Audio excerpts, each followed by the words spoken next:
Professor Peterson, thank you so much for making the time. Welcome to Channel Africa. It's a pleasure. Thank you for having me on. Yeah. What got you interested in Idi Amin again, especially after all these years? Why does his history still matter today? Well, it happens. I've just written a book published a couple of weeks ago called A Popular History of Idi Amin's Uganda. That's a full-length popular history work that tries to explain why Ugandans found Idi Amin so attractive as a leader. He's often remembered today as a tyrant, as a bloody buffoon who murdered hundreds of thousands of people.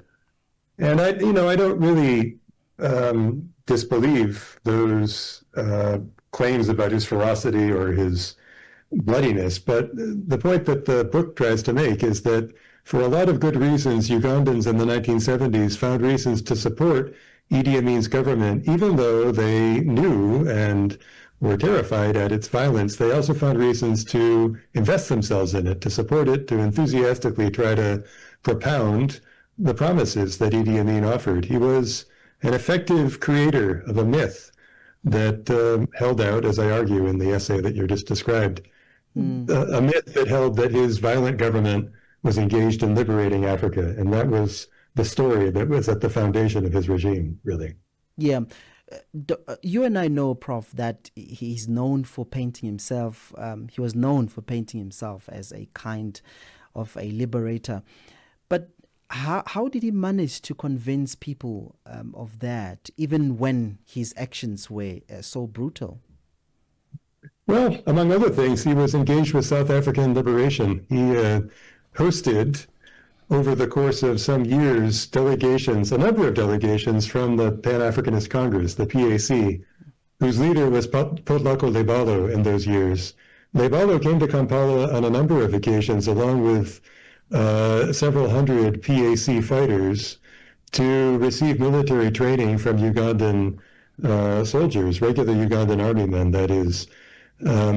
It's not entirely clear to me what they actually learned, neither is it clear to me that their training was of any military value. But for Amin, the opportunity to host Pan-African Congress rebels, guerrillas as they were, was an opportunity to demonstrate his commitment to Southern Africa's liberation from white-dominated regimes. It was through these kind of theatrical performances, hosting Abo Muzarewa, hosting Potlako Lebalo, claiming to be engaged in the war of liberating African Americans, the struggle for civil rights. All these were for Amin theatrical opportunities that convinced many people that Uganda was in fact engaged in a continental struggle for Black liberation. Yeah.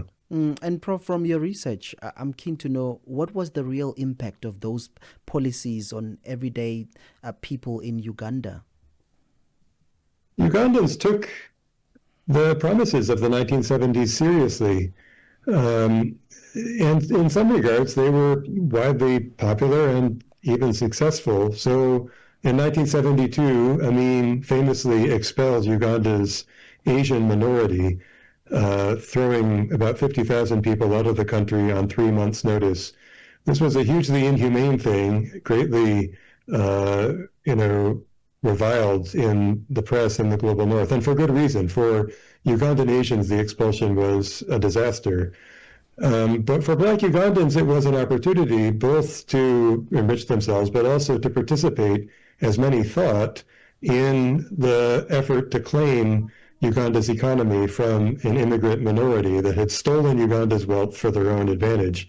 That idea that Asians had interposed themselves in Uganda's economy to their own enrichment and at the expense of Black Ugandans was at the foundation of this kind of populist resentment that Amin managed to tap into in the 1970s as a means of authenticating his own government. His campaign against the Asians, their expulsion, was the foundation of his claim that his government was lifting up Black Ugandans and Black people more generally and liberating them from outsiders' control.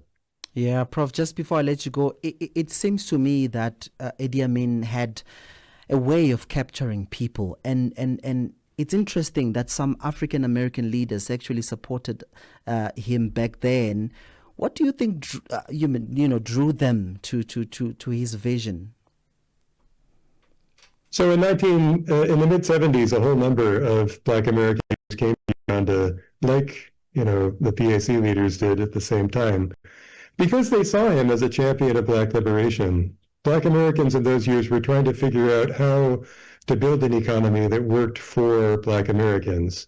And for a time, they regarded, that is, particularly the Congress of Racial Equality, led by a man named Roy Innis.